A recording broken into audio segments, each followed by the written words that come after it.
sponsored by the Swanton Writers Group. For those of you who might be interested in the Writers Group, we have a Facebook page on which we post numerous interesting things, sort of. At the moment, we are doing writers' prompts for National Poetry Month, which is April. So if anybody feels like writing 30 poems in 30 days, hit our Facebook page. I thought we'd just plunge right in here. We'll each give you sort of a brief intro of who we are, what kind of things we write. We've got quite a mix of people. And then, hopefully, we'll have a dialogue about what you're interested in. You know, for example, how to get started in writing, the writing process, self-publishing versus conventional publishing, how to get an agent, and is it worth it? Different writing genres, writers' groups, anything you might want to talk about.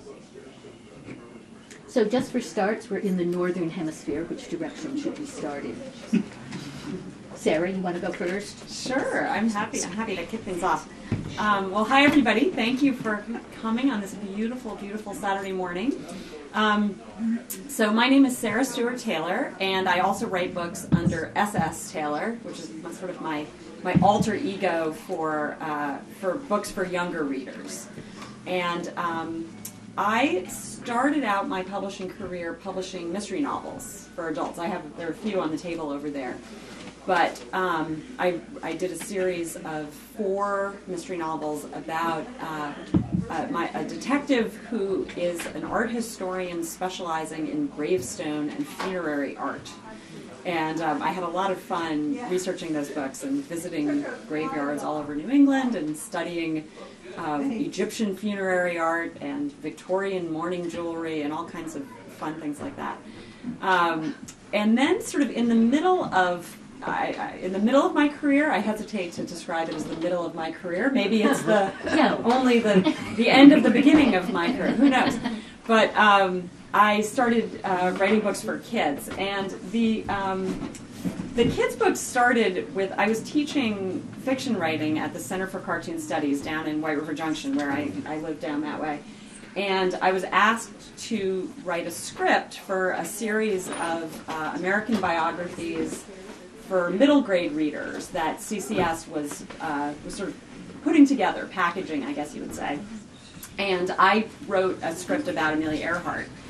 And I had so much fun writing for this age group that, sort of as I was putting it together and working with Ben Toll, who's the amazing cartoonist, graphic novelist who collaborated with me on it, I sort of just, I had never thought that I would write novels for kids, but out of this experience came the germ of the idea that became The Expeditioners, which is my middle grade adventure series for kids who are sort of 10 to 14 years old. It was I can talk a little bit more if people are interested in sort of where ideas come from. I can talk a little bit more specifically about where that came from. But it's been so much fun to write for that age group. I think that, when I look back on the books that I read when I was sort of between, 9 and 14, right in that period, those are the books that made me a reader and a writer. And I think for so many people that's true, right? Those books that you read when you were just able to tackle longer novels and you were reading adventure stories and stories about kids who go out on their own in the world, like those are the books that really kind of cement our passion for reading, I believe. And so it's a real privilege to write for kids that age and to start introducing them to ideas beyond the ones that they sort of have already been exposed to. The Expeditioners is set in an alternate future world where the computers have all crashed and it's discovered that the maps of the world are all wrong and there are new places to discover and explore. And so it's sort of, on one level, I hope it's just sort of a rollicking adventure novel about brave kids going off and doing things by themselves. But on another level, I'm really, I'm trying to sort of make them a critique of colonialism and Western exploration. And it's really fun to be able to stick all these other things in there and kind of hopefully get kids' brains fired. So yeah, so I'd be happy to talk more about any of this, but I'll stop there and let's hear from some other people. I'm Steve Payne. I'm from St. Albans, originally from the Northeast Kingdom, and thanks a lot for having us. This is fun to come up here. When you were talking about an alternative universe, I thought you were going to mention you were talking about spring. that might be too far a stretch. I've been writing pretty much my whole life. I'm a surgeon, so I spent a lot of years in medical training and working, and really struggled to get my writing career going, if you will. I wrote all through training, but it really wasn't until I was ending my work at Tufts University, where I did my master's in English, that I had a couple of mentors who told me that the secret to writing was I had to duct tape my you-know-what to a chair and stay there till something appeared on the page. That was X.J. Kennedy, who's now, I think, 88 years old and still a dear friend, but it was about the best advice I ever got. I wrote for Vermont Life for many years, wrote all kinds of articles mostly when Tom Slayton was the editor, and then when Mary Nowen took over, and published a lot of poetry and short stories and that sort of thing. And then in 2012, published my first novel, Cliff Walking, which is a very intense love story set up on the coast of Maine that deals in very realistic terms with spousal and child abuse, which sounds like an odd combination. But my desire was to really talk about some intense and really important social issues through a love story, kind of make it palatable, if you will. And Cliff Walking has been really an amazing adventure. I have partnered with Prevent Child Abuse Vermont, who Ron's wife was on the board many years, and Prevent Child Abuse America, which has chapters, I think, in every state, and have been on the road all over the country talking about preventing child and spousal abuse and raising funds for different groups, which has really been phenomenal. And this novel has just kind of been beyond my wildest dreams. It's very popular in England, of all places, and other places. So I have the sequel to Cliff Walking called Life on a Cliff, finally coming out in September. I've been a little embarrassed. I've heard from so many kind writers who started out with, I can't wait to see the sequel, and more recently it's been, what the hell's the matter with you? Why isn't the sequel out? Sort of thing. So finally it's going to come out. About a year and a half ago, I had a Vermont short story collection published called Ties That Bind Us. Howard Mosier, who many of you know of, was a dear friend of mine and a great mentor. And Howard really hounded me to put a short story collection together. Kind of sadly, it came out, I saw Howard a week before he got his terminal cancer diagnosis, and he didn't know that I dedicated the book to him. You never tell the person you dedicate a book to. So I sent him one of the first copies, and kind of thankfully, Phyllis, his wife, who's a good friend of mine, showed it to him just before he died. So it was kind of cool that at least he knew that. And that book's been a really cool kind of different adventure. I've had some, as I said, I'm from the Northeast Kingdom. I love old Vermont stories, and usually that have a bite to them, so to speak. And while that's a much more regional book, it's been really cool. Yale used it in a freshman English course last year. St. Mike's taught it about a year and a half ago. And I did a little tour with that. It's kind of really different than the novel, but it's been a lot of fun talking to older and really young Vermonters who have little idea what northern Vermont was really like. And so this is kind of an amalgamation of the old and the new. Just in terms of writing, I have this little handout, which anybody's welcome to a copy of, that I've used when I've taught classes in high schools and a couple of college times. And I'll give you a few figures regarding finding time to write. I think the most common question I get at any kind of book event is people will come up and they'll say, you know, I want to write a book, and how do I do it? And you know, you want to just kind of pass out because there's no real, you know, easy answer. But my answer to that question is that you really have to dedicate and become disciplined to work at writing. When I was a young writer, I thought that somehow I popped out of the womb knowing how to write. Like I just would know how to write. Like I would know how to be a plumber or a doctor or whatever.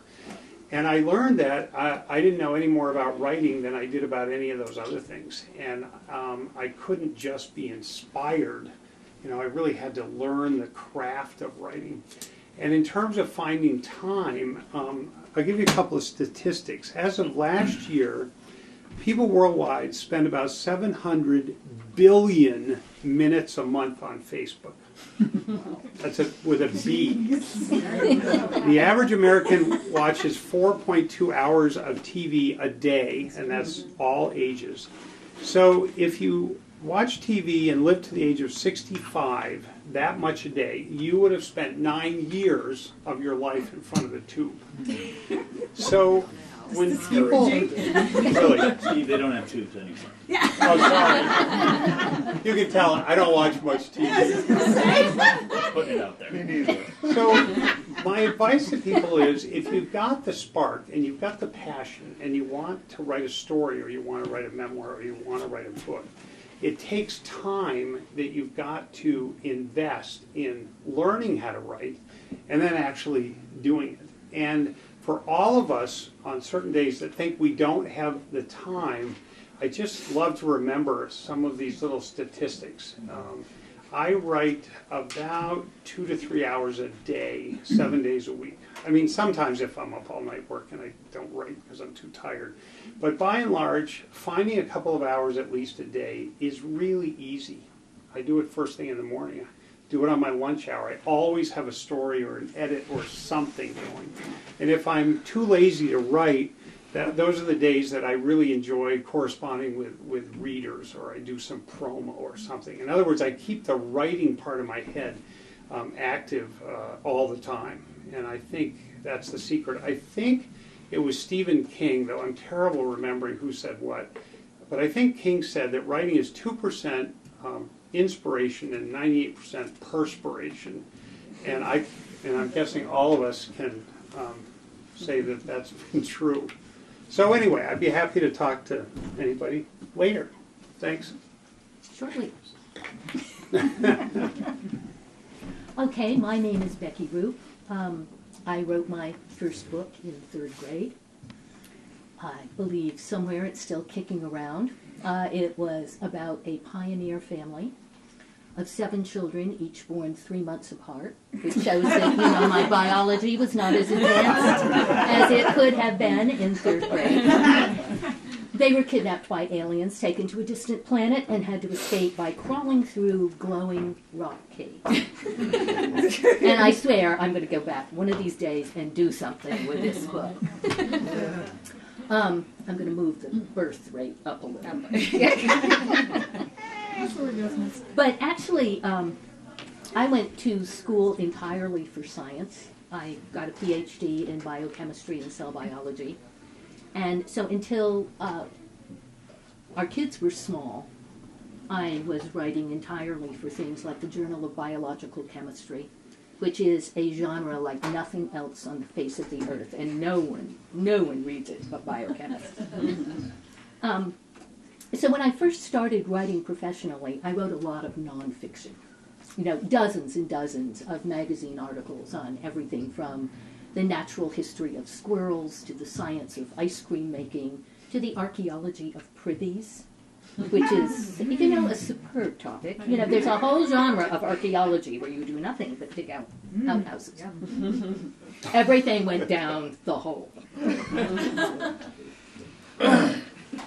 So now, after that, I started writing nonfiction books for adults, and then had my first try at fiction for kids.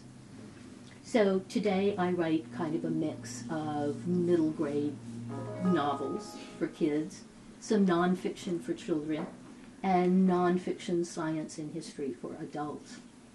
For the past 3 years, I was blogging for National Geographic, which was incredibly fun, but incredibly busy. I was doing, I think, 8 articles a month. It was like the writer's equivalent of being on a hamster wheel. Yeah. And, you know, just as I would think I would get ahead, no way. But I think I'm going to get a book out of it, so I'm kind of tickled with that. And, you know, there you pretty much have it. I'm a conventionally published person, so I don't know much about self-publishing, which looks totally cool. I'd like to talk about that a bit later with anybody who knows anything. And I'd be glad to talk about anything. So, we'll hit up more writing later. All right. All right, Don? My name is Donald Nabbit. Actually, officially it's Dr. Donald Nabbit, and I have to say that because of the avalanche of crushing student loans that I have coming into my life currently, just to pep myself up a little bit. Yeah, that does help. Yeah, I started, like Steve and I kind of came out with this discipline, and the art of writing very, very early. I had very little discipline in anything else. And I had encouragement from, of all places, I had 2 English teachers in Deer Lodge, Montana, that kind of out of sorts. He put on "Fixing a Hole" by the Beatles and said, "Write." And I went, right. And so I was a horrible middle and high school student, and back when we didn't have to have transcripts, I would go to I went to 5 different high schools and 5 different middle schools, and I would go into the office and say, "Oh, I've had way too much science and math. I need some more language arts and English and art classes." So by the time I graduated, I was actually teaching folks how to build silk screens and make their own T-shirts, and student teaching the English classes. So then I went on to to writing mostly lyrics. I was in a band in Washington State. I grew up in the Northwest and in Southern California, and opened up for some national acts and processed a lot of the things that I went through as a youngster, as Steve talked about, abuse and things like that, through my lyrics, and that was good. But I was also writing short stories.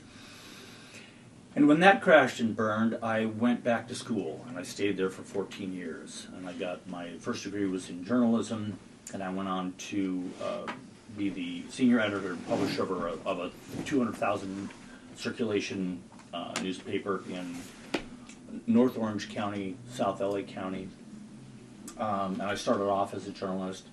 Then I wanted to get my degree in English. So I got my master's in English, went on and got a master's in education with an endorsement to teach English, because that's kind of what I've loved to do. And then from there went on and got my doctorate in educational leadership. And right when I finished, the first job that I got was teaching English in a middle school. And I stayed, and I've loved it ever since. But then my wife wanted to get hers, so we're talking about finding time to write. My wife wanted to get her doctorate, so we went to the Midwest, and I spent 3 years kind of just supporting her in writing. And I cranked out 2 full-length plays, 2 full-length musicals, 3 novels, and about 680 pages of a graphic novel. You know, you get up, you have breakfast, you write for 4 hours, you have lunch, you write for 4 hours, you do the dishes, you feed the dog, and you clean up the house so when the wife comes home, she doesn't have anything to do. And that was, 3 years of really just solid writing. Sarah, as a middle school teacher, I would have my students come in, for example, with graphic novels that were really bloody and really sexualized and really scary, you know. And so I developed a kid-friendly graphic novel series called Talasher, and the first one, Merrick's Crown, is out here with me today. And again, it's one of those things where you get up and you write. That's all you do. I wrote a musical around the music of the Guess Who. Does anybody remember that band? Oh, yeah. Canadian band. So I wrote an entire musical around their music. More recently, I wrote the curriculum for an American literature course being taught here in South Burlington by the St. Therese Digital Academy. So I did all 30 weeks of American literature coursework for them. I taught journalism at Western Washington University, and I taught the capstone course for the Master's in Public Administration at Seattle University, where my alma mater. And then, so just recently, I did the coursework for this 10th grade American literature course, and I'm ghostwriting a piece for someone that I, believe it or not, in Montpelier, that's working with someone fairly famous. And so, for me, one of the things that maybe somebody hasn't addressed yet is the idea of writer's block. It doesn't exist. Writer's block is a reason to go have a beer. Writer's block. Now, I'm not saying that I don't get it, but I call it writing procrastination. We had a name for this last time. Like, look how clean the kitchen is. I am going to wax the dog. I'm going to... God, read my last 4,000 emails. Yeah. I have really got to step up my game with regard to the carpet cleaning. So I do procrastinate, but I will say that the inspiration comes, and part of me, I got to ask Steve about this, but I don't know if you know this or not, but you know, your blood circulates well, right, around your head. But when you are laying down, it circulates in a different way, right? The gravity, I'm taking liberty. Gravity pulls the blood to the back of your head, and so I always think some of my best things come when I'm half asleep or half awake. Talasher, that's the whole thing. I did, and not only that, and I'll pass on here just in a second, but my Jones is reality fiction. I love to take pieces of reality and twist them and turn them into something else. It's fun. My book, Wingman Jesus, is here. My first piece of advice when you're a new writer is never write anything with Jesus in the title. But it's a retelling of the Second Coming, but actually in Nazareth, in Haifa. So you do research on the Bible, you do research on Haifa, you do research. The protagonist is a gay bouncer in Haifa, and if you're in Israel and you're gay, Haifa is the place to be because it's kind of frowned upon in other parts of the region. So you do research on the Bible. I found out that 1,400 people die every year due to a lack of donor organs, and read up about a couple in Grosse Pointe, Michigan. When they arrested them, had $325,000 in the bank and 32 severed heads in a warehouse on the other side of town. So they were, Christmas cards and with funky sweaters and everything like that, and then they were these, body part harvesters and had their own morgue. So that fascinated me. So I wrote a story around it, okay? I found out that 1 in every 200 twin births, the twin is actually born inside the other twin. So I wrote a story about that. About a guy whose little brother is stuck between the two intercostal ligaments in his back. And it's this encephalotic brain back there. And he talks to him. It's his little brother. He carries him wherever he goes. Okay? His parents didn't like it. you know, but he talked back, which is maybe part of the problem. So inspiration can come from anywhere, and there's really no room, for reasons not to write. You got to get off your butt and write. You know, there's probably medications you could be on. They don't work. You know, where you try No, never mind. they don't work. Inspiration, you're good. Yeah, yeah. So, but it's the weird thing is I'm a research junkie. So everything that I write about is accurate, but it's just twisted. Bill Schubert, and it's wonderful to see a lot of familiar faces in the audience, so I'm thrilled to be back. I've always wanted to write. My father, who died before I was born, actually did write. He died in World War II when he was 24, I think. And so it was always in me. And there were, on my father's side of the family, we really grew up in a family of publishers. Roger Strauss of Farrar Straus was a cousin who I knew quite well. And Alfred and Blanche Knuff of Knuff were first cousins of my grandmother. So I can't say I knew them very well, but there was always talk in my grandmother's apartment of publishing and new books. But I grew up in Morrisville, Vermont. People always say, "Oh, are you a Vermonter?" And I have to answer, I sort of look around to see if my brother's in the room. And sometimes I try yes, and then I'll hear, "No!" I was born in New York City in 1945. My mother moved to Morrisville, Vermont in 1947 after I was born. So I grew up in Morrisville. She married a handsome French-Canadian ski instructor in Stowe named Émile René Couture. And so I went by the name Billy Couture growing up in Morrisville because I didn't want to be a Schubert in a family of Coutures. Was raised French-Canadian Catholic. And then went away to school when I was 13. And that's really where I first thought seriously about writing. I was not a particularly great student at Exeter, and I applied to get into writing 4W, which was impossible to get into because the teacher was legendary.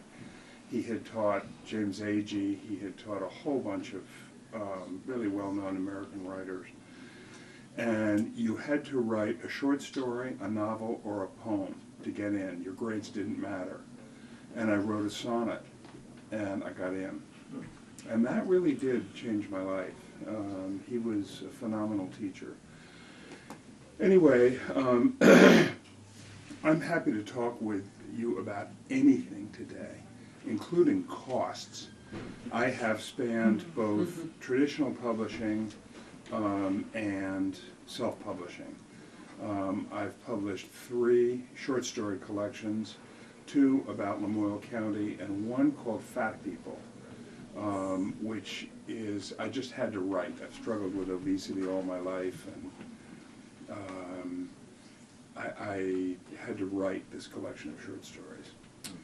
And it's done well. It's actually gotten into 2 colleges of medicine where they teach humanities in medicine in an effort to make doctors more sensitive to, their bedside manner. We're all looking.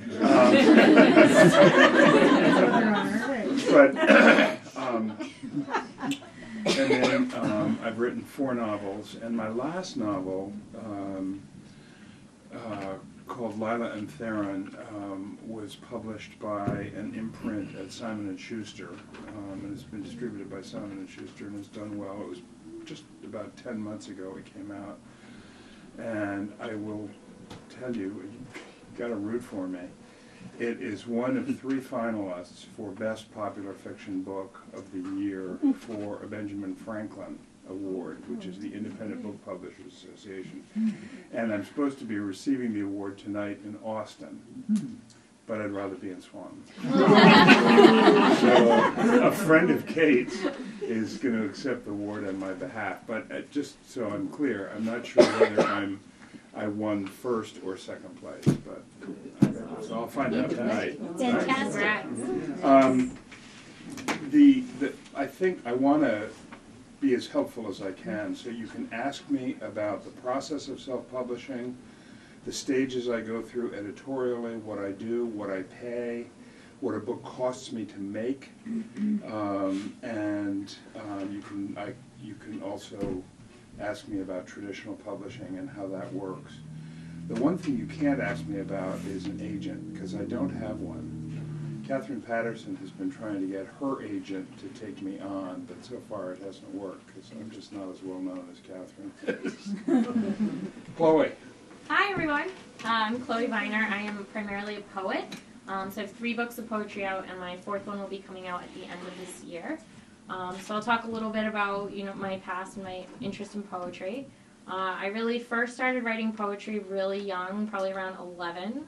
Nothing that I would ever let any of you read, but I started pretty young.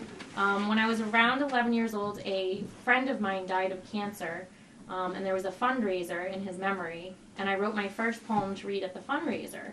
And for me, that was really a start of why I write, because I generally write to cope with mental illness in my family, and depression and anxiety and other things that have plagued me.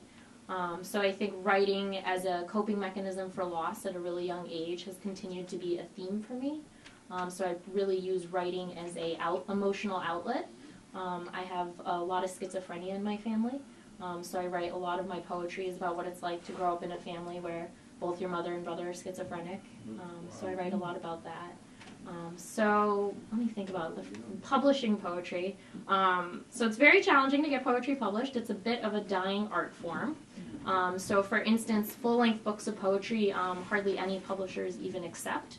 So the more popular kind of mainstream thing is called a chapbook.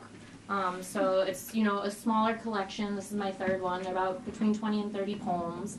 And they generally have a theme or are linked in some way. So as I said, a lot of mine kind of focus around struggles with mental illness.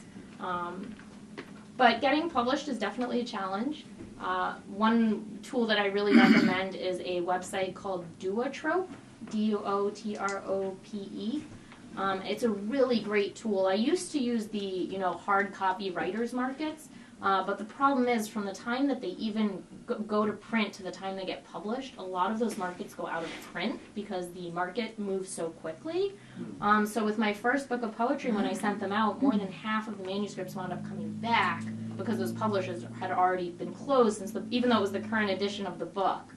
So the website's really great because it stays very current.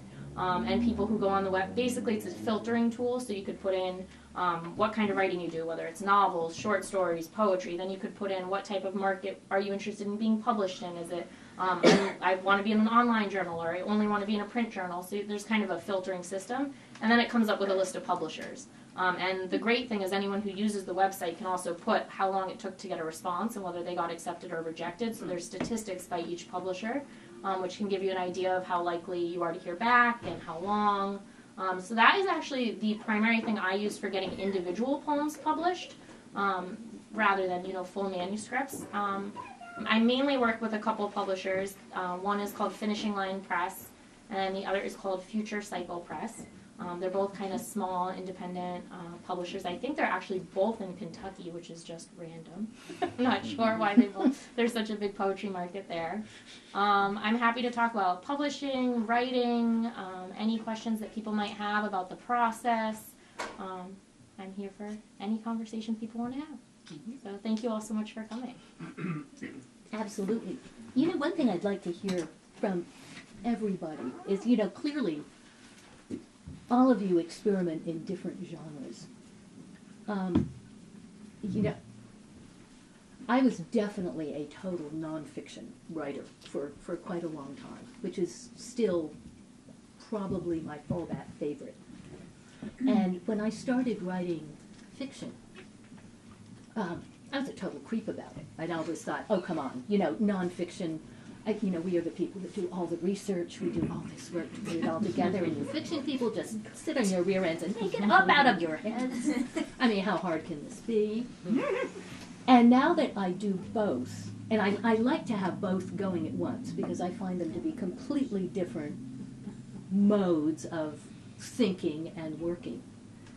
You know, I find nonfiction to be sort of like doing a jigsaw puzzle. You know, you've done all this research and you're putting it together in an attractive way that hopefully people are going to enjoy. But the fiction, I have a much harder time with. I mean, I can write continually with nonfiction. Fiction, I wear down. I've got to quit. So, you know, what happens with all of you? You know, clearly you do sort of the same thing in your various genres. You know, like mysteries versus children's novels. Does it feel different? Is there one that you... Absolutely, yeah, and I write nonfiction as well. I think, I mean, there's kind of a... Oh, yeah. I think there's a real... a sort of common link here on this panel that a lot of us have experience in journalism, and that's not an accident. I think working as I was a daily news reporter at the beginning of my career, and I still do freelance journalism, and it's incredibly valuable, I think, for fiction. The way in which it was the most valuable for me early on was that it taught me to write to a deadline, and I think that's one of the most important things that you can get out of a journalism career if you want to be a fiction writer or if you want to write nonfiction books. You know, I had in college I studied creative writing, and I had done a lot of sort of traditional. I didn't get an MFA, but I was sort of headed in that direction, and I had. You know, I had a couple novels going that were taking a really, really long time to write, and just, you know, I think I might have just worked on these novels for years and years and years if fate hadn't intervened in the form of a job in daily news reporting. And when I started working as a daily news reporter, you know, I remember the first day I sort of went out and did the interview that I was supposed to do, and came back to the newsroom, and the editor said, "All right, I need that on my desk by 3." And, you know, I was like, 3? What? The whole thing? You know, is that what, you know? And I did. I had something done by 3. And pretty much every day after that, I had to have something done by 3. And that is, that's how you write. That's how you get stuff done. And whether you're duct taping yourself to the chair or you have some other method for forcing yourself to sit in that chair and just, at some point, it really is just about producing words. It's just about getting a lot of words on the page so that you have some clay to work with, so that you have something that you can begin to revise and edit and shape into something that will actually be closer to your vision for what it can be. And you know, for me, journalism was a great way to do that. And I continue to, I continue to freelance. I think because I like having that little bit of discipline in my life. You know, I have a story that's due next week that I need to research and write at some point between now and Thursday about it's for the National Endowment for the Humanities magazine, and it's about the American Precision Museum in Windsor, which is a fascinating place if you've never been there. And it'll be great. I'll research it, I'll get this thing done, and I'll feel satisfied in a way that fiction doesn't always feel quite so satisfying. So that's sort of a long way of saying, if you are a writer trying to finish some projects, find a way to inject some deadlines into your life. And there are a lot of different ways to do that. You can have a writing accountability partner.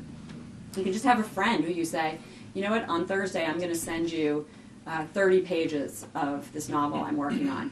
Don't open it up. I don't even want you to read it. It's a mess. It's a rough draft.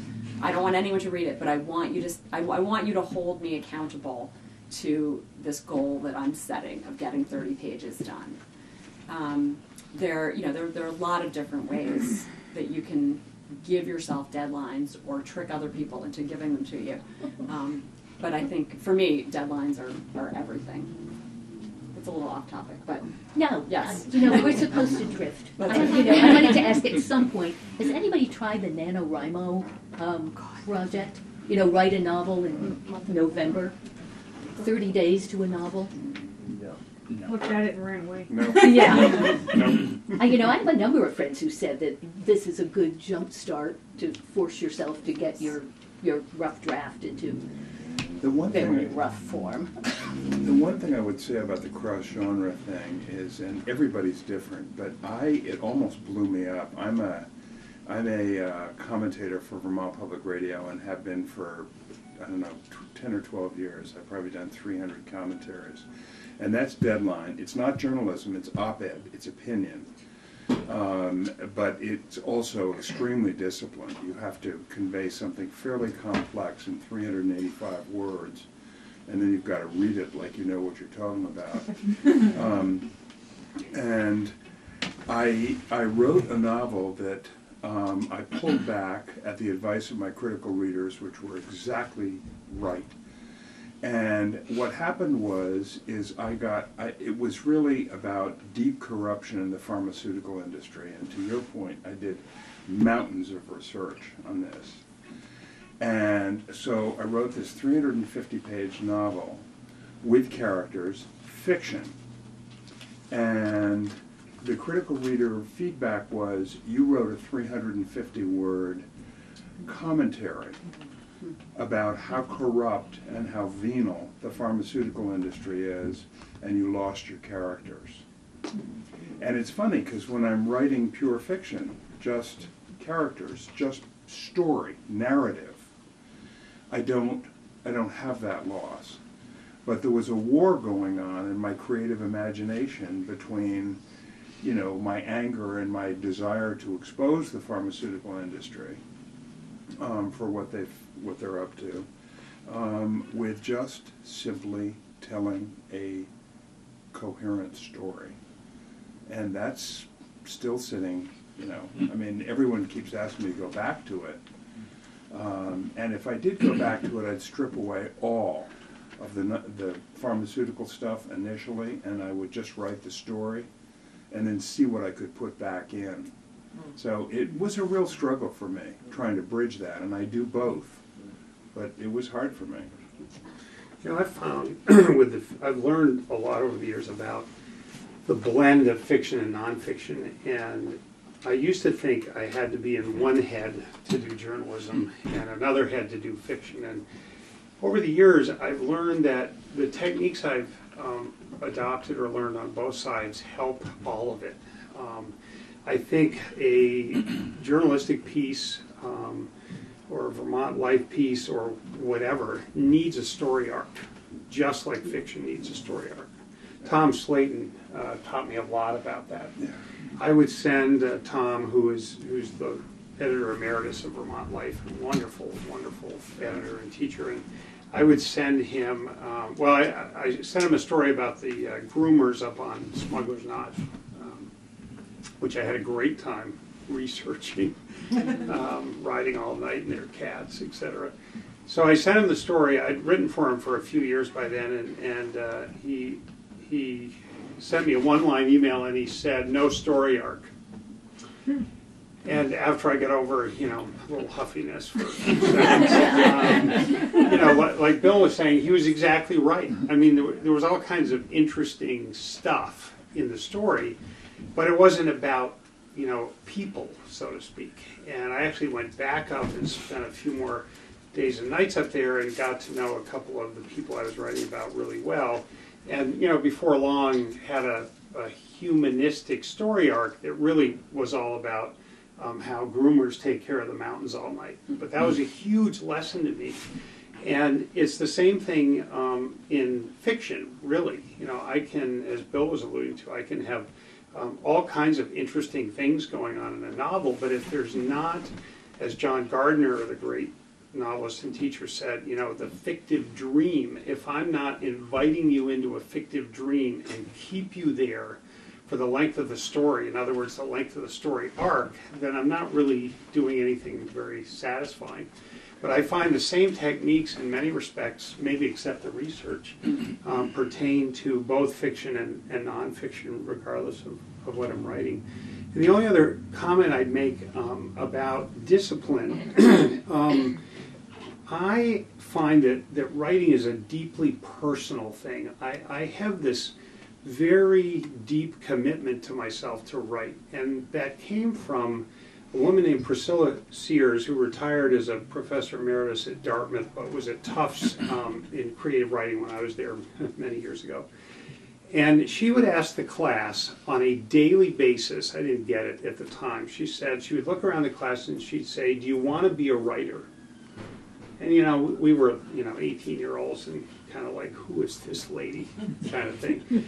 And over time, that really became my mantra when I was too tired to write, when cleaning the lint out of the dryer seemed more interesting than working on a story, changing the cat litter. As you were alluding, you've done that one too.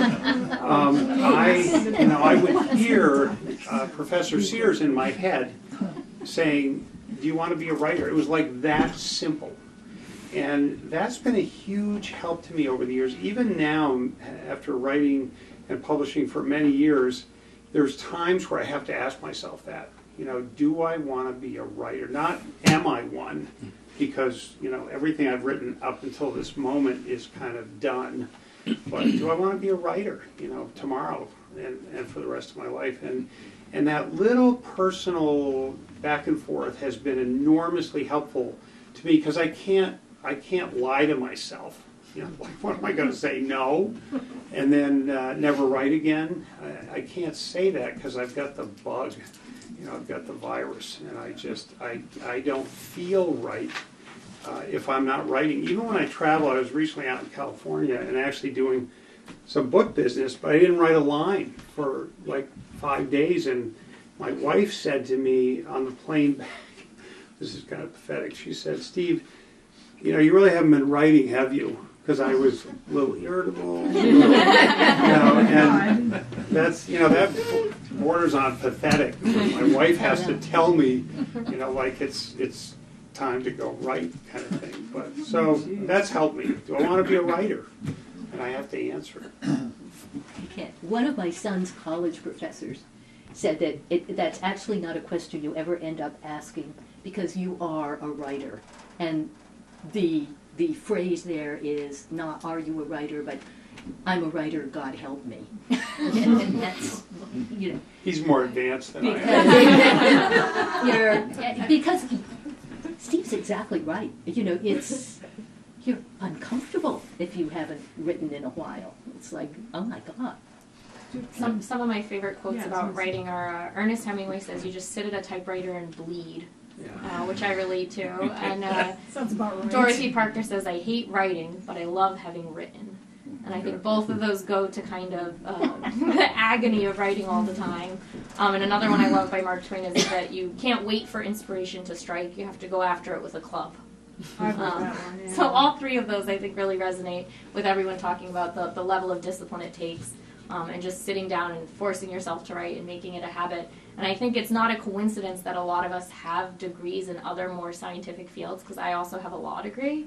I think that having those degrees somehow maybe helps give you that self-discipline to meet deadlines and just commit to sitting down and writing. Not that anyone without them can't do exactly the same thing.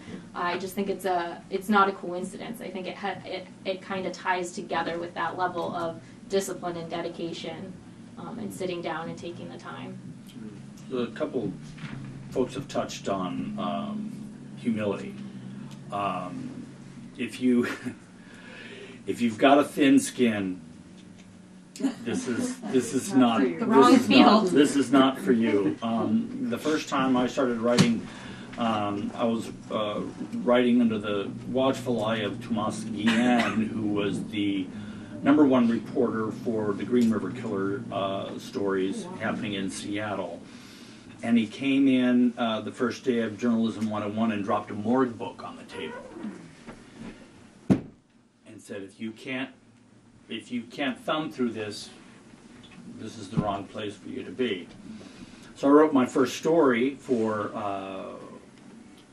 the Spectator, the Seattle University Spectator, and I went to bed. Yeah. And they knew that I lived on campus, and I got a call at 3 o'clock in the morning saying, if you want this to run, you better get down here right now. And I went down to the newsroom, and literally it was on the floor covered in red ink. It looked like a bloody mess. Oh, no. So Tony Brewer, sat down with me and shared a byline. And then I wrote another one, and somebody shared another byline, and they tore that one apart. And then I had to, it was probably not, probably 2 months before I had my own byline. Right now I'm writing, like I said, this piece, it's actually on predictive policing, something that is a nonfiction chapter on predictive policing that's coming out in a novel. And it's fascinating. So whatever you decide to write about, you gotta love it. It's gotta be something that's gonna, at 3 o'clock in the morning when you get a different, if you get a different arc or you get a different idea about something, get out of bed and write it. Just get out of bed. You know, it's one of those things where I've had things sent off to editors, I've had work sent off to a bunch of different people, and you got to take that critique and learn from it and go with it. And that's all the time in everything you write.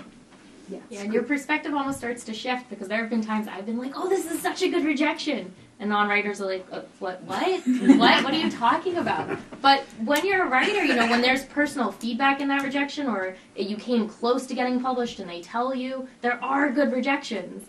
So it's funny, because if you're not a writer, you're like, what are you talking about? You're happy you got rejected? But, you know, and it's almost like each rejection you get is sometimes closer to an acceptance. Because I've had poems that were rejected from 15 or 20 journals, and then a journal is like, I love it! So, you know, keeping in mind that perseverance and that what one magazine has negative to say, you know, take what you can from it, but sometimes it's just not the right fit, and you just keep submitting and don't get discouraged. One other thing, and I don't want to eclipse questions, which I think are the most important part of this, but Don really triggered this, is what I usually say to writers, and I meet a lot of them. I chair the Vermont College of Fine Arts in Montpelier, and just meet and talk to a lot of writers. The humility piece is really important. If you can't get out of your own head at the right time in the writing process, it will be a really difficult road to hoe. You are writing for readers. You are writing for yourself. It's important, just as Chloe said. But in the end, you're writing for readers. And that's why critical readers are so important. And people ask me if I will read a manuscript. And it's hard, because when somebody says, will you read my 300-page novel and give me, you know, a couple of hours worth of feedback, they've asked for 2 weeks of your life, or a week at least. And so I always say, are you prepared to receive criticism? And the person will sometimes betray themselves and say, well, I know it's a great novel. I just, you know, what I really want is for you to tell me that it's a great novel. Yeah, I want you to write a That's what we blurb. all want. And at that point, I'm out. Because we are writing for readers, and everybody's been saying that in a different way. And so if you're not willing to do the work to understand the business of being an agent, the business of being a publisher, the business of being an independent bookstore, and have that determine how you behave as you put your book out there, it's going to be a really rough road. Yeah, that's such a good point, and I'll just add one really quick thing, and then I know we want to get to questions, just because I think it's such an important point. That being able to take feedback is probably the most important thing that you have to have if you want to make a career in writing. But as I've gotten older, a little nuance to that I've discovered is really, really important, is you need to find the right readers, and you need to find people whose feedback will be useful to you. Because there are people who will read your work and send you off in directions that you don't need to go in, that actually can be incredibly time-wasting and detrimental to the process. And so surrounding yourself with readers who are able to give you that kind of feedback that we're talking about, and who are willing to tell you sometimes things you don't want to hear, it's just incredibly, incredibly important. And I think that, having a writers group is one great way to do that. But always make sure that the people you're giving your work to are, don't have kind of their own agenda, because that's something that often happens.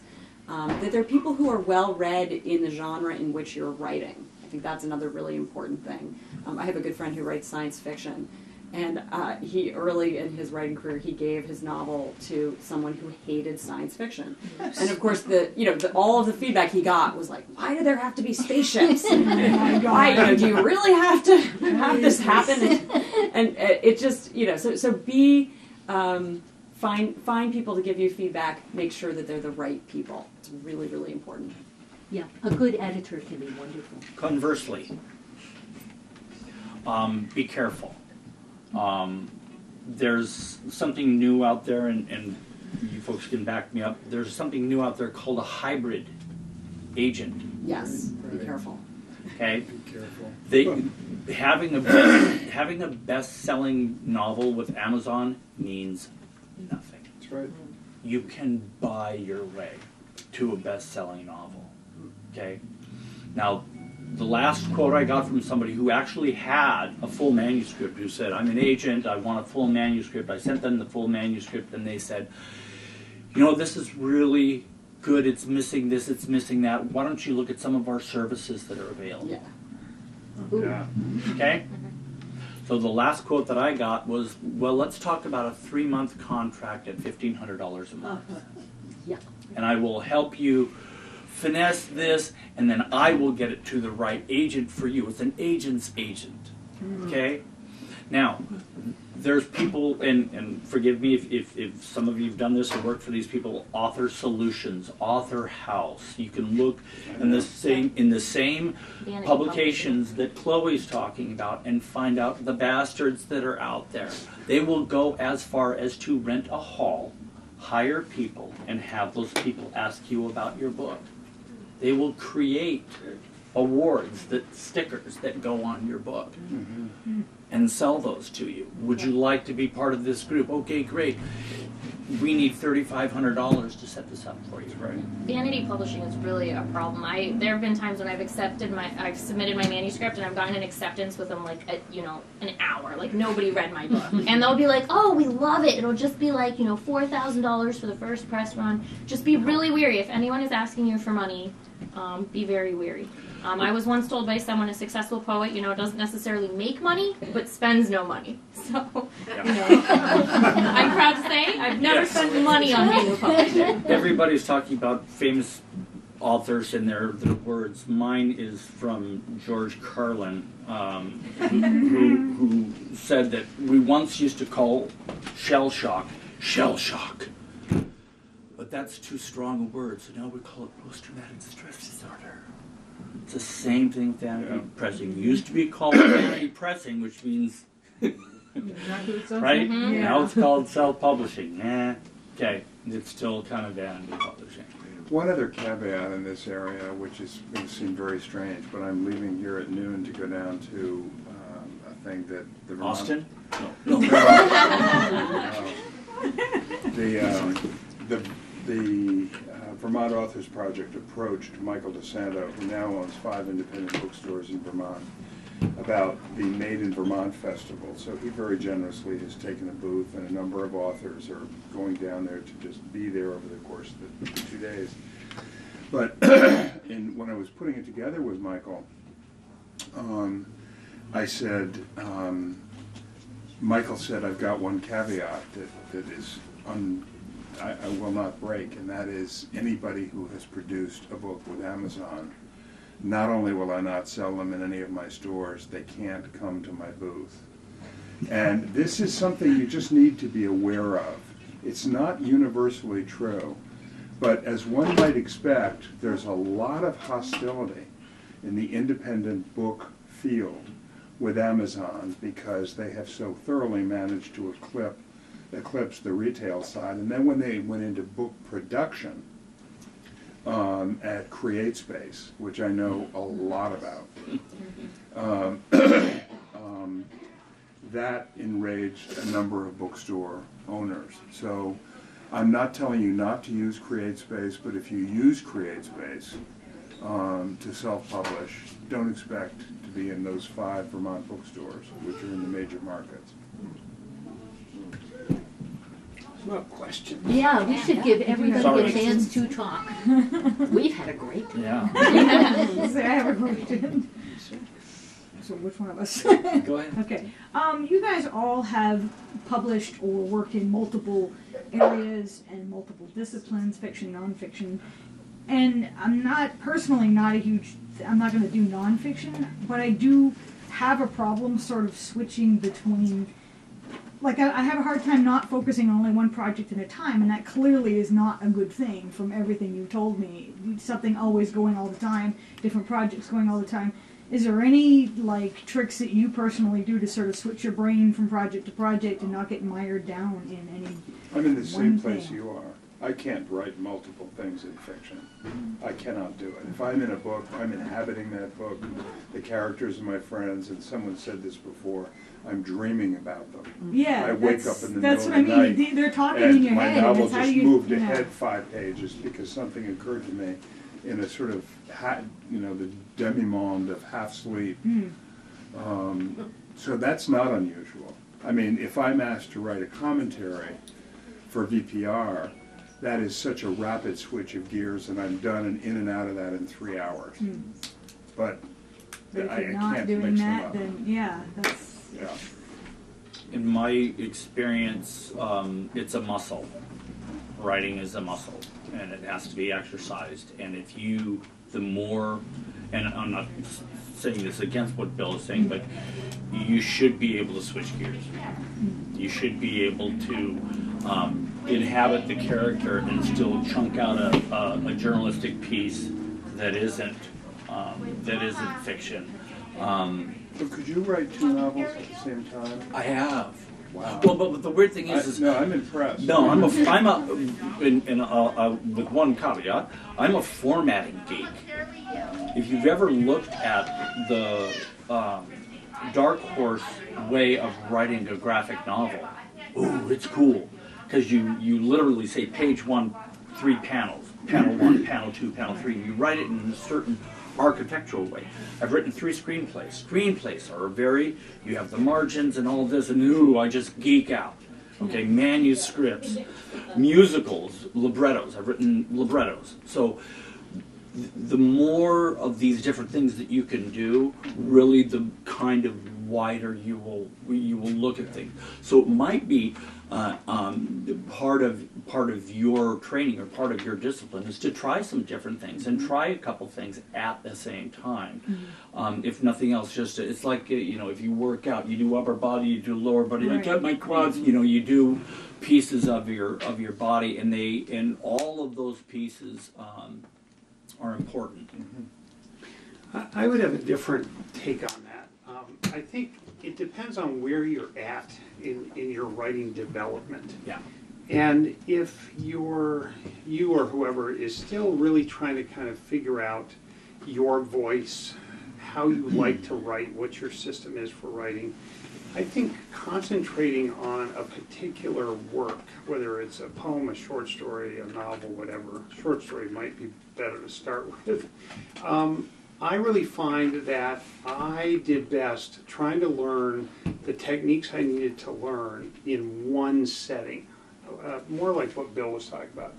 In terms of fiction, I had a funny experience a few years ago. I was actually telling her that in my sequel, my wife was reading it. She's a great first reader and started laughing her head off one night just this winter because I was really having a great time with this little adventure in the book with this character that had died in the first book. Whoops! And I had no idea that I killed them off in the book before. And so I think That's why I got the research document. Yeah, really. There are ways of doing that. Yeah. There are, well, not in my genre. Like if you're dead, you're dead. Kind of thing. You're not writing a fantasy or sci-fi, Red Woman or whatever. So I think it's for me it was better really trying to focus on a piece and a type of piece and learn as much as I could and push that story as much as I could and then have it read by somebody else. I'm a little different in my method, I believe in the Stephen King method. And by the way, there's a great book called On Writing. I love that. Yeah, that's a great book. Great book. Yeah. And one of the things King has talked about many times over the years is when you're doing a first draft of anything, you keep the study door closed and locked. Nobody gets in. You don't take any of your creative energy and give it to anybody else. It all has to go into the story. And I've really stuck to that for 30 years now. I don't talk to anyone about a story until I have at least a lousy draft of it. And the concept is that you're taking all that creative energy and you're not letting it go anywhere except onto the page kind of thing. Then once you open the study door, I relish criticism and critical reading from people. But for me, working on one thing at a time, particularly fiction, as Bill said, I mean, I've done lots of journalism on kind of the fly because I've got a deadline that the magazine need, and you can switch out of that. But trying to work on two fiction pieces, I'd have people dead and alive that shouldn't be all the time. I just made every schizophrenic when I try to. Well, it's so funny that you just said that, because actually one of my critical readers is here in the room, right behind you, Marcella, who speaks 4 languages and is studying a 5th at the age of 16. And she read my last book, La Don Theron, and I said, "How did you like it?" And she had really wonderful feedback, and she said, "The only thing is," she said, "you know the cat in the beginning, Mags?" I said, "Yeah." And I said, "Mags dies." And she said, "Yes." And then they get another barn cat, and they name him Mags. And then she said, "But that same Mags is alive 60 years later." And this book had been through 2 copy editors, one at Simon & Schuster and one that I use.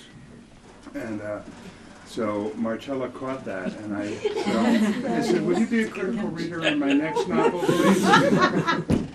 So great. Oh my God. Alternatively, I mean, I think it's okay to just focus on one field. I mean, it's amazing that people are able to balance so many projects, but I primarily just write poetry. And, I find by focusing on one subject, I'm able to read more poetry, which affects how I write poetry. And so I think it can go both ways. I think it's an amazing skill to be able to switch from genre to genre. But I don't think there's anything wrong with focusing on one genre if that's really what you excel at and feel strong in. What else? Ron? Question for Steve and a question for Bill. I'm familiar with the 2 counties that you seem to reference a lot in your work, Memorial and Caledonia. And I'm wondering, what is the magic of the place? What does that have to do with your thinking and your creativity? I can answer in one Memorial sentence. County, Caledonia County. I grew up there. I know. That's all. I know it. And I was taught by that teacher I was talking to about before, write what you know. Yeah, I would agree with that. And Howard Moyer and I talked about this many, many times. Howard was a transplant, as everybody knows, up to Irisburg from upstate New York. And part of it, I think, a huge part of it is the roots. I mean, I still write. I haven't been in the Northeast Kingdom living for a long time now, and I still write about characters that are deeply rooted in me. Some of them storytellers that I knew, and I agree. It's where I grew up. And in Howard's case, when he got to the kingdom as a very young teacher, he and Phyllis, he literally just fell in love with the place, like driving into town. I mean, it was just like this was where he's supposed to be on the planet.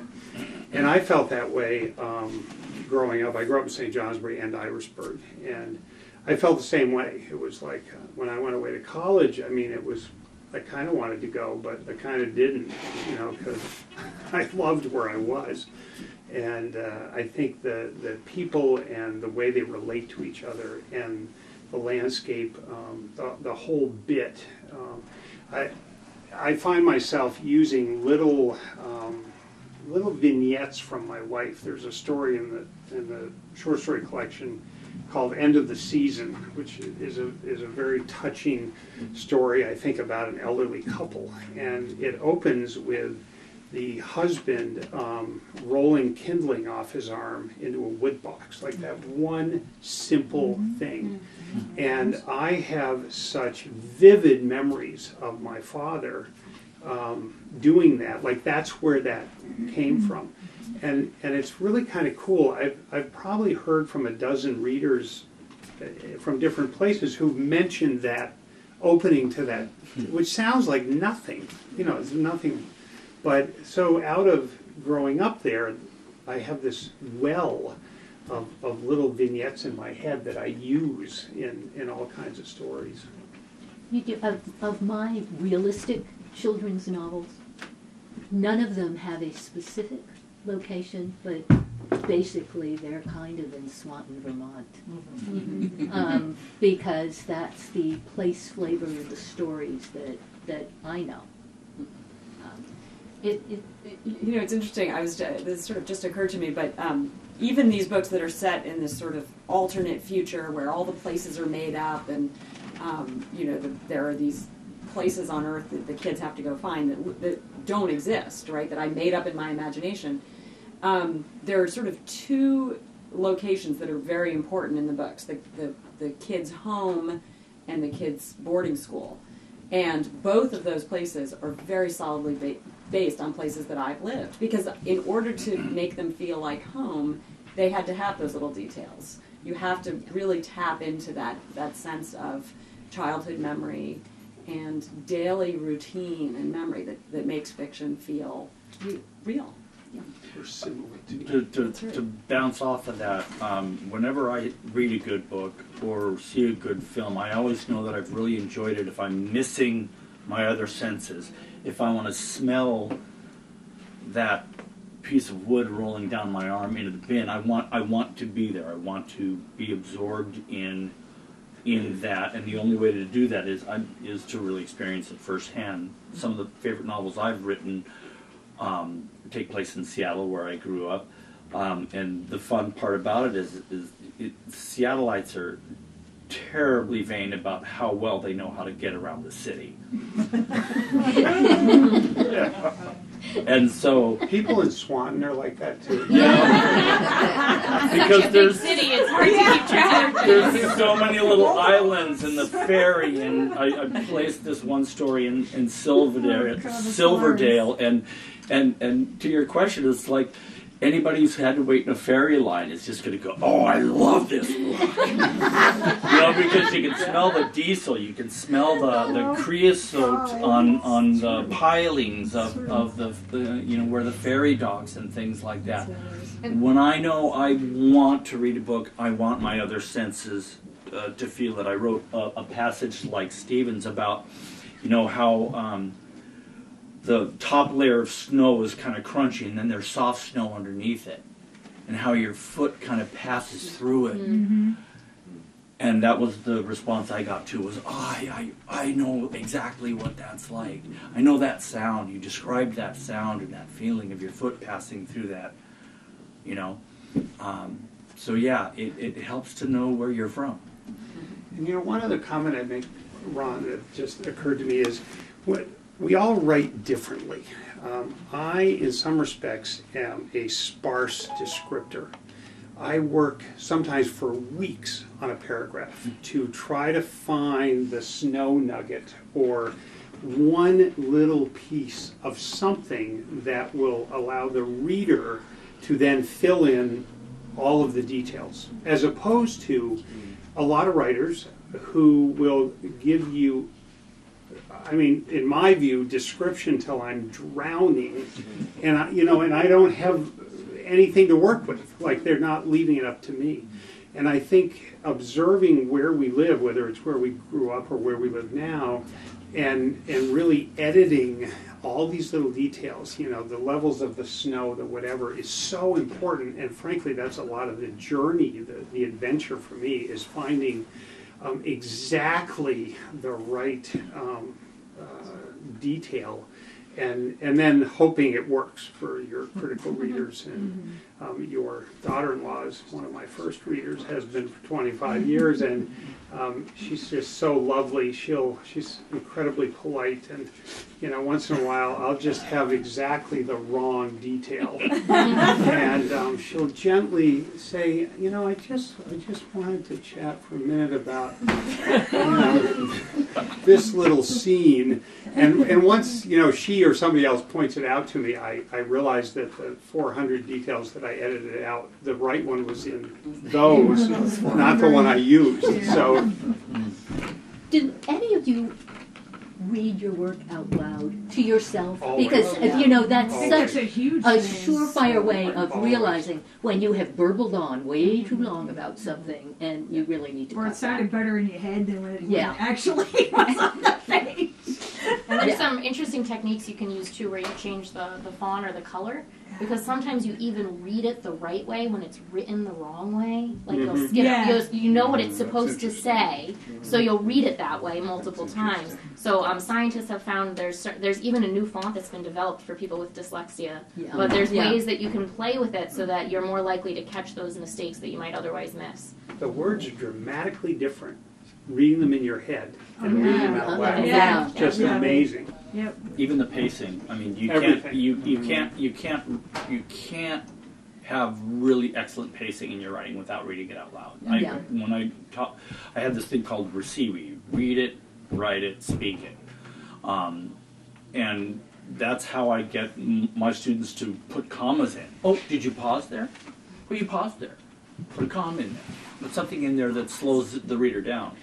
And to the same point about writing for readers, when you're writing academically, it is your job to lead your reader logically, or academically or nonfiction, to lead your reader logically from one section to the next.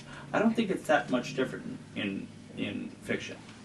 I think if you go and then go off and Stephen King will tell you himself that he's the king of tangents. Okay. F. Scott Fitzgerald would have a waiter come in and go, "The phone is for you, sir," like that, and he would have a backstory on this guy in his outlines that was, where his parents grew up, where they lived, what they did. He had Never one see line, him again. and he's never seen again. Yep. So you So really easy to do you that. have to be a strong self-editor, and you have to understand that your job is to make that reader stay with you, whatever you're writing. I like that comma thing. Yeah. I am fine with a basic editor. I'll take any amount of discussion of your characters are weak, the plot is silly, the ending is poor. I can cope with all that. But it goes to the by the time it gets to a copy editor and they want to touch my commas, I rave. It's like, I've got this all worked out. It reads just the way I want it to. Don't touch my punctuation. There's a quote about writing. It says, add a comma, delete a comma, all in a day's work. And sometimes that's all a day's work can be. Yep. Yeah. I went back and capitalized that word. Yes. And that, I'm done. I've used a copy editor from Vermont for a long time who's a real professional, and she's absolutely terrific. She does all the stuff that a copy editor should do. And then I will look over in the comments section and I'll say, "Bill, what are you thinking? John Deere never made a 2240. You're talking about the 2140. Or Pioneer didn't make a 111 saw. You're talking about the 119. How do they know these things? She will correlate the model of a John Deere tractor with the period I'm writing in. Wow. And she'll correct me. Wow. what's interesting Need to get too her name. is just Yeah, really, but that's Fabulous. great stuff, though. No, I mean, seriously. she's absolutely fabulous. And it's interesting because the novel I'm writing now, which is about a Catholic priest who loses his faith, I used a priest who I did not know as a critical reader. And he read it very carefully, and he said, you know, he made a few corrections, like you're saying a surplus and you mean an alb, or you said, you know, an apse and you mean a knave.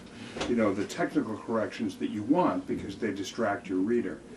But then he said, the other thing is, he said, the church that your priest is losing faith in is a church that you grew up in, and it is not the church after Vatican II. You either need to rewrite your novel or you need to push it back in time 20 years so it's before Vatican II. Now think about that. And this guy's not somebody who sits around reading Proust and Dostoevsky.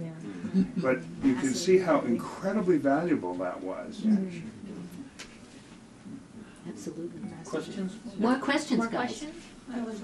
Excuse me, I've done a little bit of poetry and a little bit of other writing, but nothing grand. Well, I think it's good stuff, but one of you said you write for the readers, which I get. However, isn't there a sense of self-satisfaction, self-fulfillment when you accomplish, you know, what you've set out to do?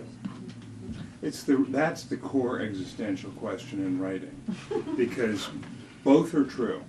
When you write something that's very good, you will feel better.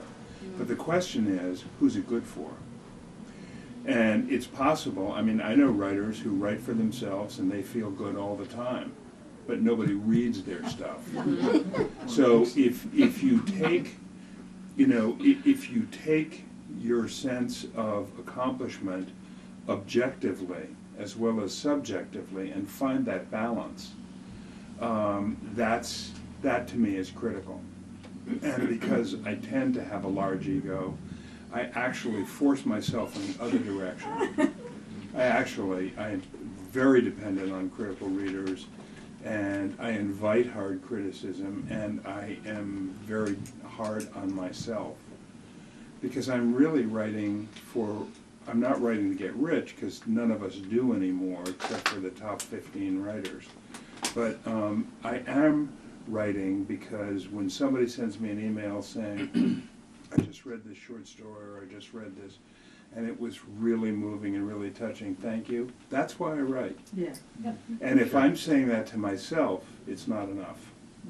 That's all. I think it's a combo. I really get a lot of satisfaction when I finally get something just right. Like, I really love that. It makes me kind of glow. Once I started publishing, and as Bill alluded to, getting feedback, particularly positive feedback, it was like a transition. All of a sudden, that glow is still there when I write something I really enjoy, but it's opens up this whole world of sharing it with other people or moving other people that becomes addictive. You know, I mean, you really, with my new novel coming out in September, I actually was daydreaming the other day driving about what this reviewer might say who doesn't even know the book's coming out.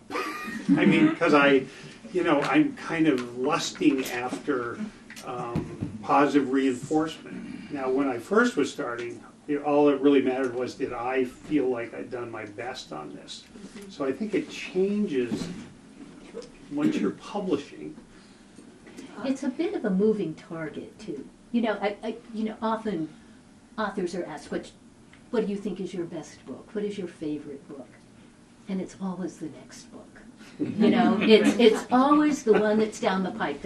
That's the one you're really going to be perfect. Yes. Well, excuse me, I didn't. Or if you're not finished. I'm done. Oh. My problem is I lead a very busy life, and I've been thinking for years now about writing a book, and I know what I want to write about, but I have trouble setting myself, taping my butt down and making that commitment. I'm not getting any younger, and I keep thinking, you know what, how about now? So I guess that's... Can I ask you a quick question? Please do. Are you a night owl or an early bird? I'm a night owl. Can you get up later? What do you mean? Can you set your alarm maybe an hour later in the morning and get up later and stay up later at night? Well, because I'm retired and unless I have somewhere I have to be, I don't set an alarm. I get up when I get up. Set an alarm. Set an alarm that gets you up at a certain time and gets you writing. If you can't find time in your day, find the time somewhere in there to do it. Make the time to do it. It's not going to write itself. Are you saying that early in the day is the best? Well, I'm an early bird. Excuse me, sorry. God help my wife. I'm sorry. My eyeballs snap open, on a day off at very early. So for me, if I'm staring at the ceiling, I get up and I sit at my computer and I write. And if that doesn't work, I think Obashan has a 2-pack of duct tape Yes, on sale. on sale right now. Some of that gorilla tape. In designer Gorilla colors. tape. It's the spring sale. Find yourself an accountability partner. So you need a deadline. I mean, I think especially with a project like this, where there isn't anybody waiting for it other than you.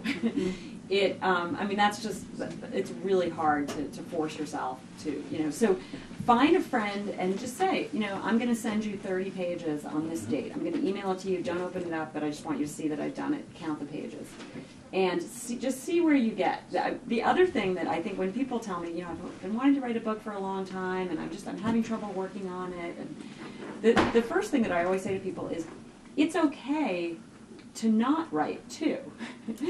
And what you feel when I say that to you will tell you everything about whether you actually want to be a writer or not. I felt it. So there you go.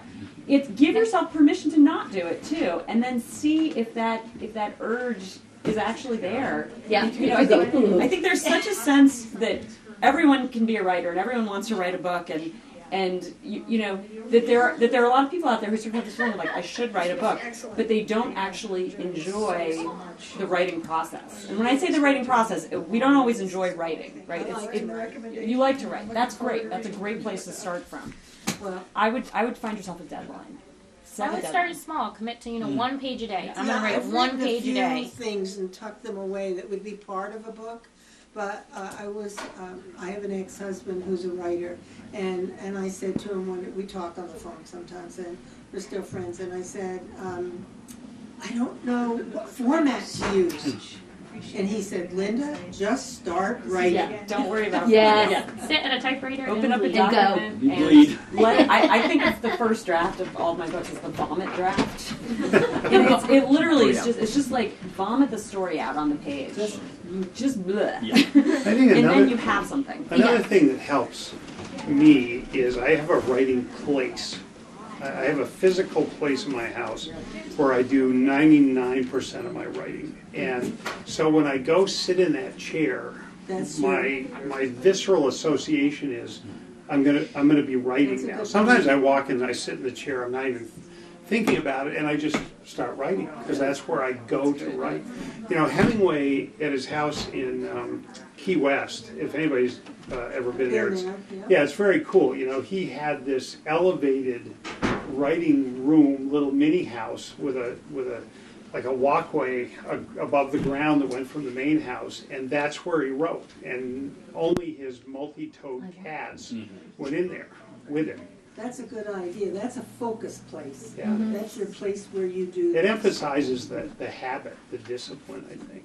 The closed door is good too. Yeah. Well, I live by myself, so. And that's an important thing when you're by yourself. I had a speed bump. I used to work at a golf course. My dad was a golf pro.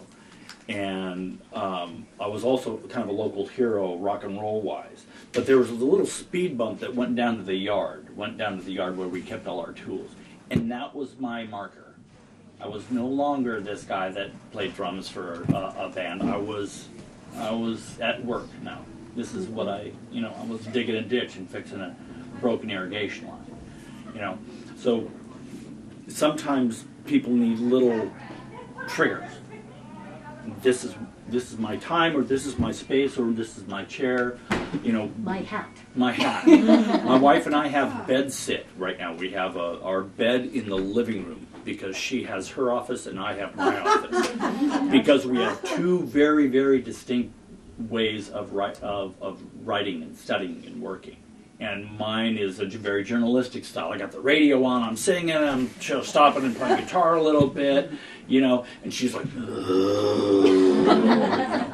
in her little cave, you know, trying not to pay attention to the madness going on in my room. You're a multitasker. I'm a multitasker, yeah.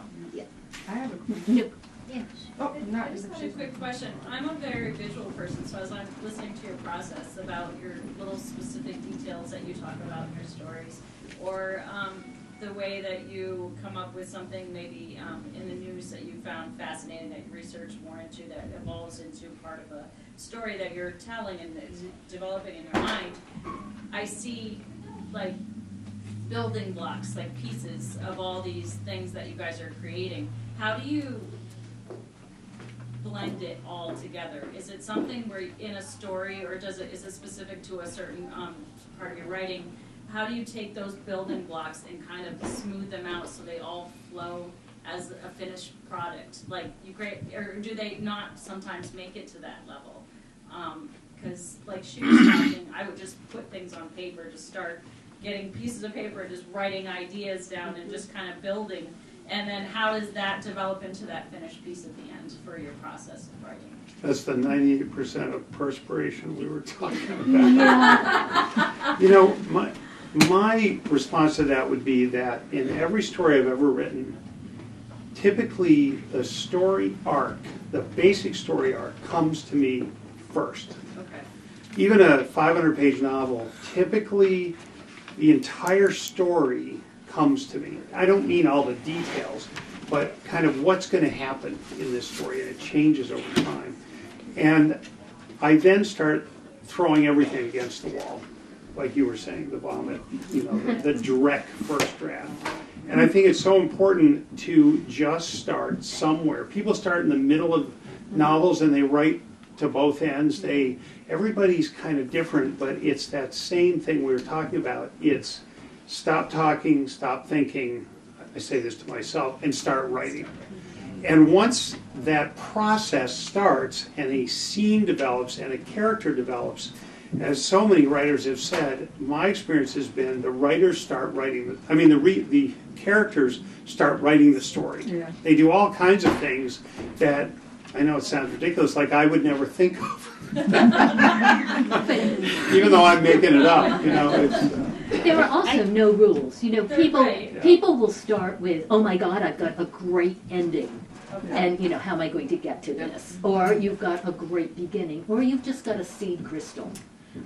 So there are all kinds of ways people react to inspiration and come up with an overall plan. And it's, you know, I've done it many different ways. And then I think a lot comes down to the editing process and being ready to, like, let go, not being too attached to...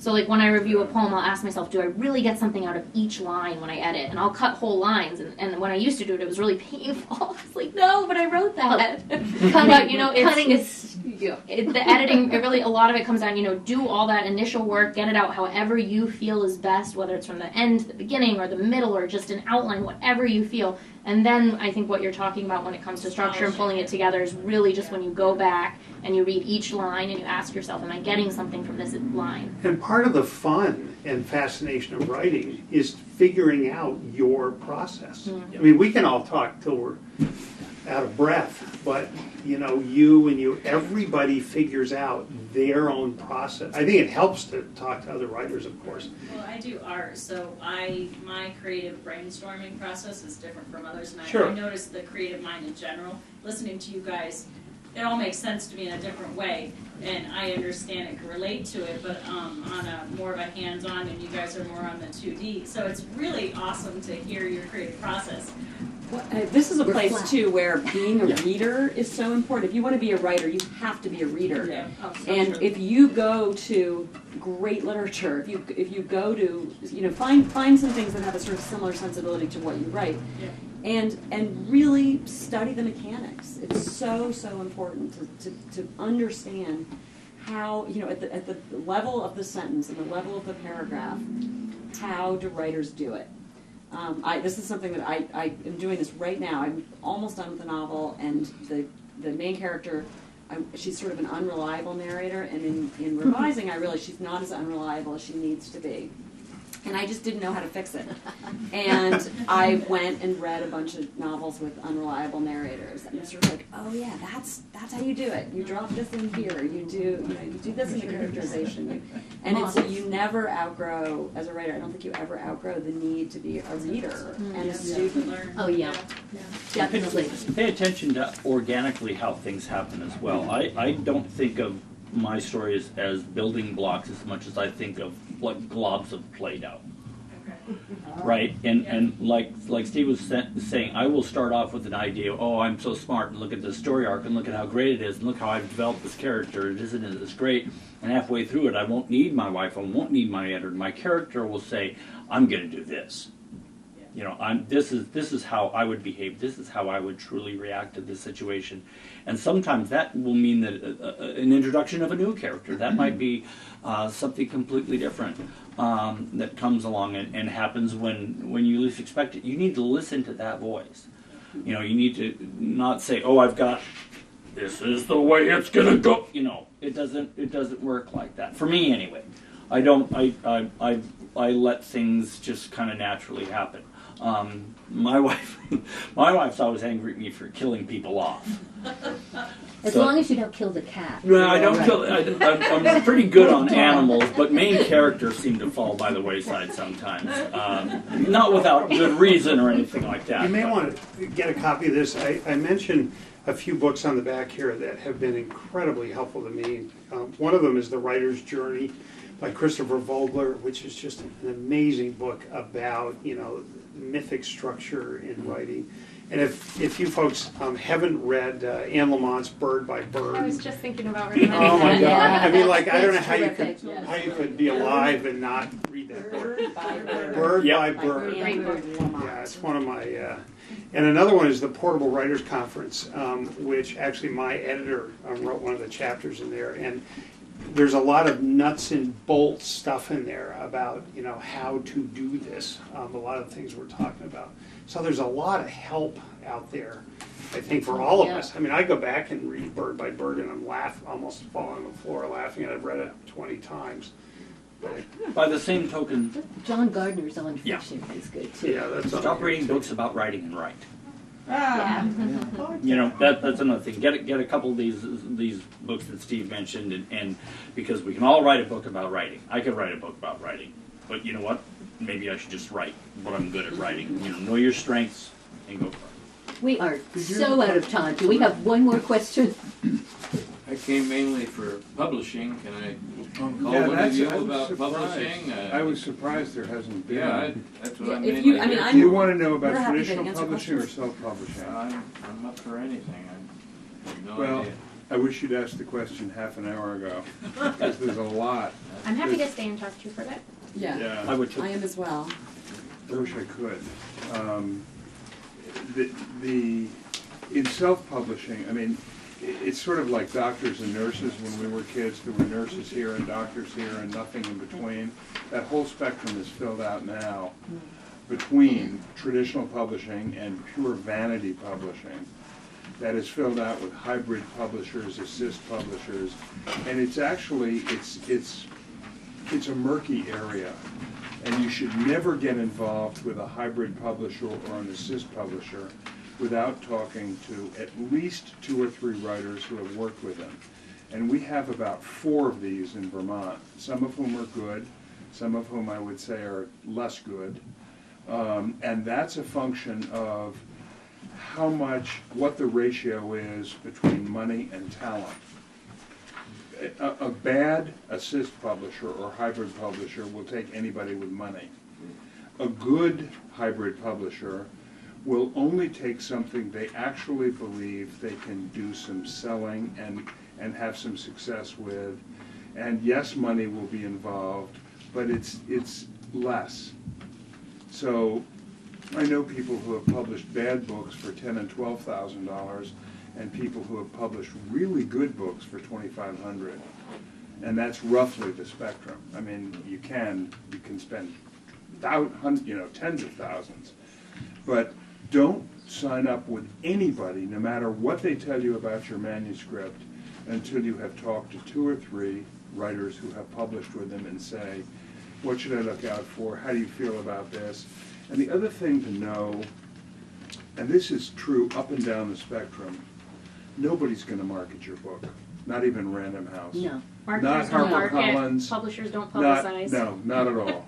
If you are in the top 1%, there are 15 writers in the country who make north of $10 million. The most is James Patterson at $65 million, and he's got 200 people working for him. I know a lot of very good mid-list writers, and they will all say, no book tour, no nothing, no ads in the New York Times. You do it yourself. You do it all yourself. Yeah. And the first question a legitimate publisher or a hybrid publisher will ask you is, what's your platform? How are you going to sell this book? They're not going to say, we're going to sell it. They're going to say, how are you going to sell it? What's your online presence? Right, and that was Right. How many followers do you have? That can be anything. In my case, That's it so was soft. 1,600 people who have opted in to get my commentaries. And 2 or 3 times a year, I will say, oh, by the way, I have a new book coming out. But there has to be, you have to be able to answer that question quickly. I'm going to sell it this way. And it's a fraught area right now, and it's so different from the old days. There's no coherence in publishing brands, in traditional publishing. Nobody goes into a bookstore anymore and says, what's new from HarperCollins or what's new from Random House, because it doesn't mean anything. Whereas in the old days it did.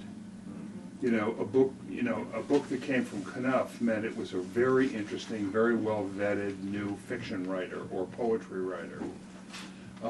That's all gone now. People are publishing purely for money. So I don't mean to be negative, because you can be successful, but you have to be measured and you have to be careful. So I'm going to shut up. On a positive note, there's nothing better in my life. Well, several wonderful things in my life, but there's nothing better a better feeling than I have than 7 characters, and that is THE space END. I learned this the hard way, and what I did was I went online and bought my own ISBN number, and I called up a press that has what's called an EBM, or an espresso book machine. They charged me $125, I think, to put the cover together for me and the little blurb about me on the back. You can walk over and see it. But that ISBN number belongs to me. Yeah. That's mine. So no one can, and you can buy it. There's tons of them online. You can 3 for $29.95. You can get ISBN numbers. My graphic novel, I walked into a Comic-Con in London, Ontario, with a mock-up of my graphic novel to meet a publisher. I met with them. I met with 2, and one of them started talking to me about all the services he provides, and the other one says, I like this. I'm gonna do this, and the copyright remains in my name. Okay. Now, if someone comes along and says, man, we really want to do this with you, we are going to pay the artists, and we're going to make this happen for you, I would do just as Bill suggested and look into, find a couple other people. It's easy to find the other authors that have either used this service or published with these people, and ask them questions. I think I'm sorry, I've got to run, so I'm just going Yeah, to say one other thing should. that's really critical. If you need to pay attention to what your book looks like, take a book off your shelf from one of the major publishers, and if the hybrid publisher that's going to help you, if the mock-up doesn't look exactly like that, something's wrong. I get self-published books that look like they were made on mimeograph machines, and they get thrown together. The book should literally look as professional as any one of these books. And that's really critical when you go out into the market. There are bookstores who, if they open it up and they look at the indicia page and there's nothing there, they don't want the book. So just make sure it looks good. Oh, I was just going to say a great way, a practical way to learn about publishing is to go to any kind of writer's event. AWP is the biggest one in this country, but go to a writing fair and go look for books that look similar to the type of writing that you want to do, and see who published them. Yeah. That is a great way that is practical that you can do yourself. You know, even if it's a smaller book fair, book event, look for a book that is similar to what you want to write and see who published it. And if the writer is there, ask them about their publishing experience with that author. And that's a really easy, practical way. That's great advice. The other thing that can be really valuable is talk to a bookseller, because if you want to publish a book through any kind of publisher, you need to understand how books are distributed in this country. And most of us have absolutely no knowledge of the book distribution chain.